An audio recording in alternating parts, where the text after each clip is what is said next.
Today I'm going to now talk to you about something that I find incredibly important. I usually talk to all physicians about it.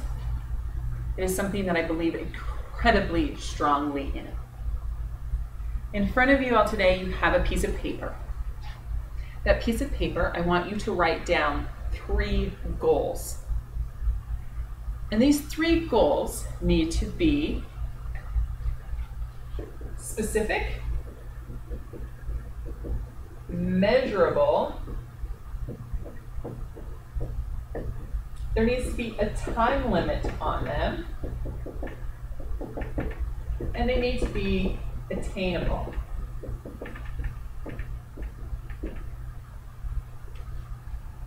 Specific meaning my dishes will be washed my dishes will be washed, okay? Measurable. Can you measure whether or not you washed your dishes? Yeah, probably, okay? Time limit. They're going to be washed every day, okay? Attainable. Are you the one in charge of it? I don't know, are you? Now, what about my daughter will graduate from college in 2020. It's specific, it's measurable, there's a time limit on it. Is it attainable? It is attainable, but are you the one that's attaining it? Are you the one that is in charge of it? No.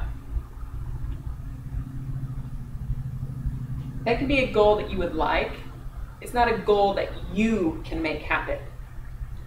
Yes, you can do specific things in your life to make it so it more readily happens, but you're not the deciding factor in it. So make sure whatever goals that you pick, that you are the deciding factor in attaining it. You might have to depend on your wife or your significant other. You might have to depend on your staff, okay? But you need to be the central person in your goals.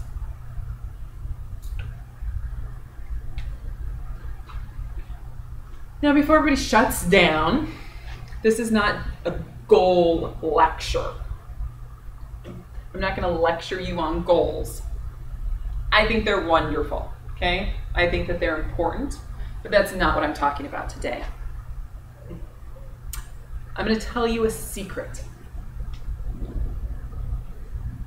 It's a secret that I don't think people think about or understand. I think it is a huge game changer.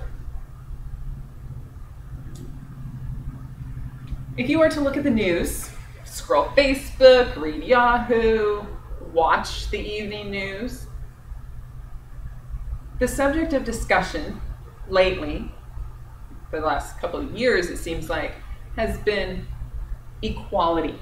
How can we make everybody equal?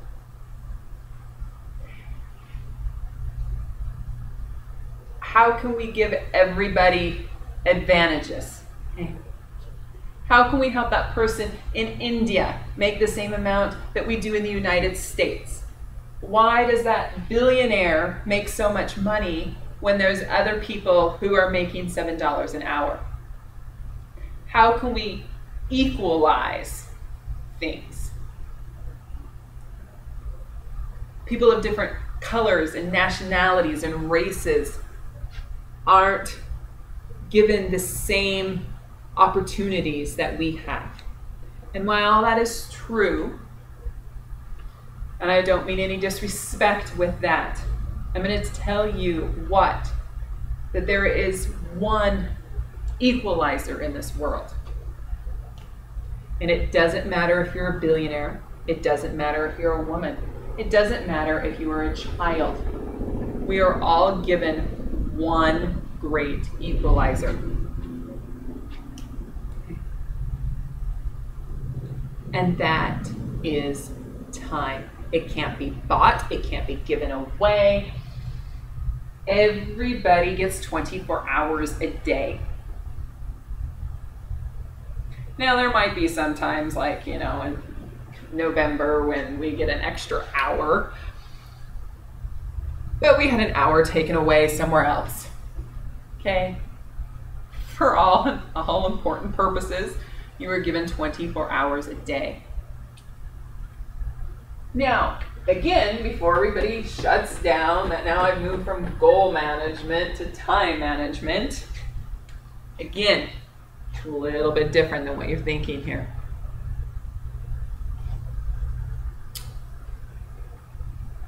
So I'm going to twist it, and I'm going to ask you, what are you worth per hour?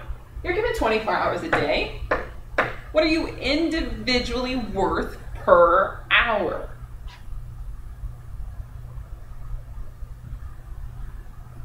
Do any of you know? Any of you even thought about that? Does anybody even know how much they need to make an hour to even make their office function? You know, you have rent, you have overhead, you have employees, you have health insurance, you have supplies. Do you even know how much you have to make an hour in your clinic before you start making money? Do you know? I'm going to tell you today how much you are worth an hour. And I'm going to tell you what the government thinks you're worth an hour. Does anybody know? That the government actually, there's a way to figure out what the government thinks that you are worth per hour. Now I'm going to pick on the podiatrists in the room because I know podiatry. And I've used this concept of podiatry many times. And I'm going to tell you how much the government thinks you are worth an hour and how I'm going to figure that out. So, nail avulsions. For most of you, except maybe the ENTs in here, have done nail avulsions. Family prac has done nail avulsions. Orthos have probably done nail avulsions. Podiatrists, I know you have done nail avulsions. So, how long does it take for you to diagnose an ingrown toenail? 2 seconds, 3 seconds? You know, if you're brand new at it, maybe 10 seconds. I'm going to give you the benefit of the doubt. We're going to put 10 seconds down. Okay? Now tell me the technical component of injecting that toe to numb it. I'm not talking about drying up the injection. I'm not talking about wiping off the toe with alcohol or putting a cute little Band-Aid on it when you're done. I'm talking about the technical component of you injecting that foot. 30 seconds, if you're slow. Okay, we're up to 40 seconds now. Okay, how about cutting that nail, removing that ingrown toenail? How long is it going to take you?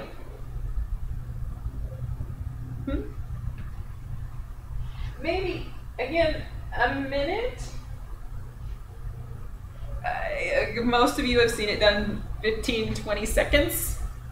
Okay, I'm giving you the benefit of the doubt. We have a minute here.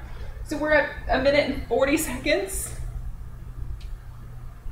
Okay, what other do you physically have to do? Nothing except documentation. Okay, are you the ones that have to document it yourself? No, there's templates, there's dictation, there's scribes. Do you technically have to document it? No. Do you need to sign the chart? Do you need to review the chart? Yes. Okay? Because when you're standing on that witness stand with your name signed, you had better review the chart. So we're up to 2 minutes and 40 seconds for the technical component of a nail avulsion. Okay, I'm going to round that up to 3 minutes because I'm not all that great at math here. Okay. How many 3 minutes are in 60 minutes when we divide it out? Ooh, we have 20.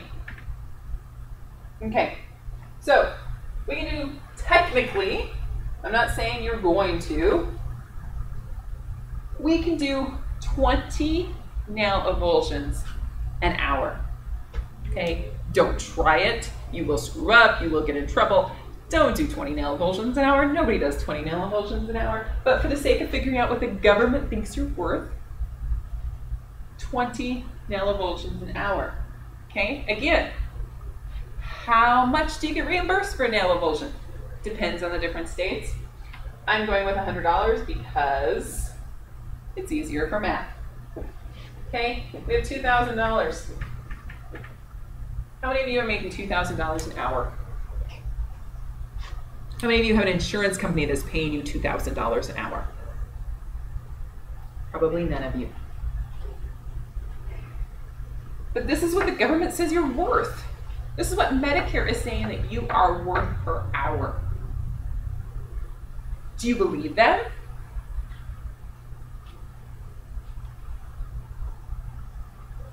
Okay. Now, the reason why I do this, the reason why I sit there and I configure and I figure all this stuff out for you, is because I want you to plaster that number in your head. You are worth $2,000 an hour. Okay? Because that knowledge, once you let it sink in your mind, that knowledge is what is going to allow you to achieve these goals. And I'm going to tell you how. You have 24 hours in a day. You're worth $2,000 an hour. How are you going to spend your time? You get home from work and you need to mow your grass.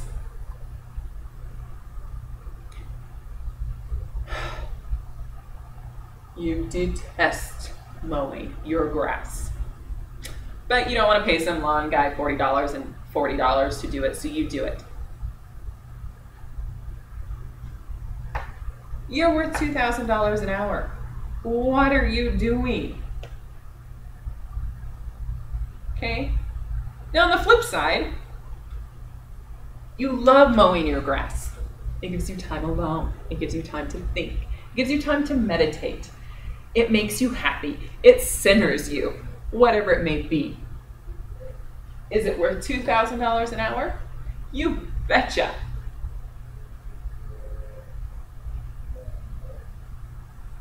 You're not making the $2,000 an hour, but it's worth the $2,000 an hour. Measure everything you do in your life against that $2,000 an hour. Put Post-it notes everywhere. Okay, I have them on our bathroom. I have them on my husband's computer. I have them in his office. Okay, I have my dollar amount per hour plastered places. It reminds me of everything that I choose to do in my life. I measure it back to this.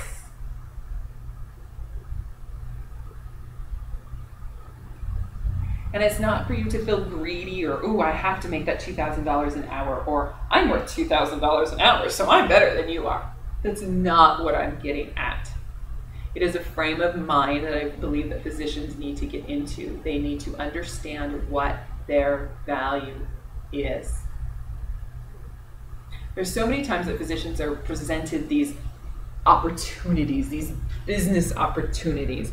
Most of the time physicians should not be doing any business opportunities, because I hate to say it, you guys don't understand business, you understand science. Okay, but they sit there and they're like, ooh, I can open up a Subway and I can make, an extra $2,000 or $3,000 a month. Wonderful. How much time is it going to take you? Oh, everything gets done, but it might take me an hour or 2 or 3 or 4 of my time each month. Measure it.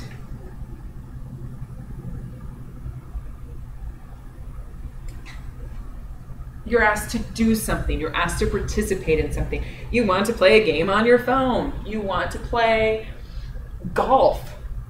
Measure it. Is it worth it to you? It doesn't mean you have to make that. Is it worth it? Okay. You want your son to graduate high school. You spend hours doing homework every night. Maybe it's worth getting a tutor. Or maybe that's not going to work and they need your time. Is it worth $2,000 an hour that he graduates?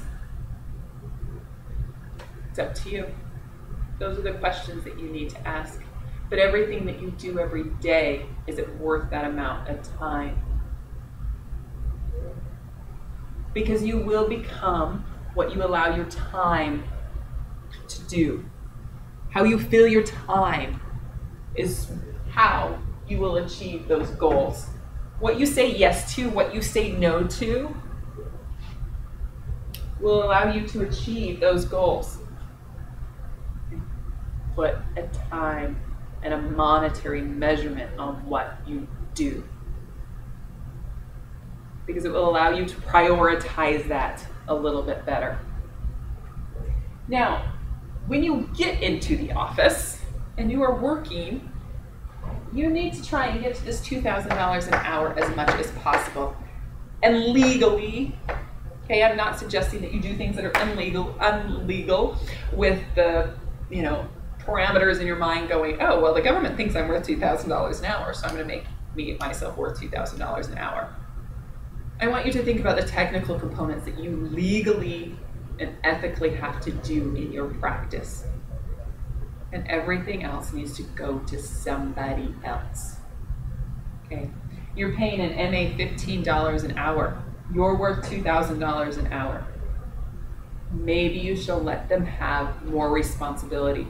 Maybe you should hire another one so that you don't have to be in the room. You don't have to be wrapping that bandage. You don't have to be putting on that person's brace. The nurse can be doing it. You're not doing vitals. You're not writing your notes. Okay. What is it that you can do that will allow you to see more patients or allow you to do something that is more worth your time and energy? Because you're only given 24 hours. Okay? Just because you got a white coat doesn't mean that you've magically gotten more time on your hands.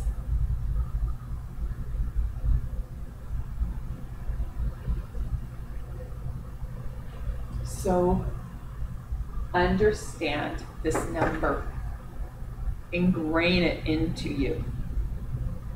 Measure what you do off of it. Now, can you see do 20 nail avulsions in an hour? No. But there's a lot of things in your practice that you can do that brings revenue in that requires none of your time. Look into those, understand those, write them into your protocols.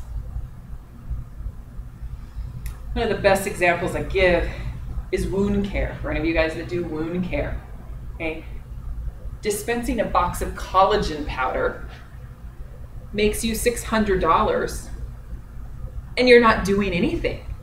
Your nurse is dispensing it while you're walking into the other room. Okay. Or doctors who love surgery. Okay. Have you ever thought maybe of being able to bring that in your office? Have you thought maybe I should cut down on my surgery numbers because I'm spending 2 hours doing a surgery that I'm making $600 on, when I could be doing something else in my office that would gain more and make my time worth more. Now, I'm not saying if you love to do surgery, if that's what gets you up in the morning, continue to do that. It doesn't matter whether or not you're making this, okay? Because it's what you love to do, it is worth it to you, and that is perfectly fine. But think about it, understand that, know. Some doctors want new procedures, a new way of doing that. And I look at them and I say, is it worth your time?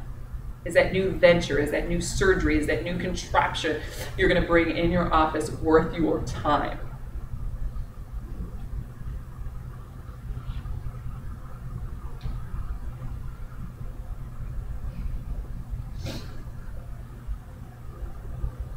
Are you doing, is your free time being spent and being valued at this $2,000 an hour?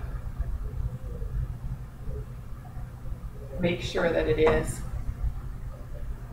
Are you having family dinners because you think that they're important? And it's worth that $2,000 an hour that you have them, then make it a priority in your life. Okay? If tutoring your son or watching your kids do basketball or volunteering at the local clinic fulfills you, you're not getting paid to do that, but if it's worth it, go right ahead. Reviewing your chart notes. Are you getting paid to review those chart notes? No. If you had to stand and testify because you had an audit on those chart notes, it'd be so worth $2,000 an hour that you did that. As you understand your worth, and as you ingrain it in your mind, and that you understand that you have 24 hours a day, okay? Your goals will be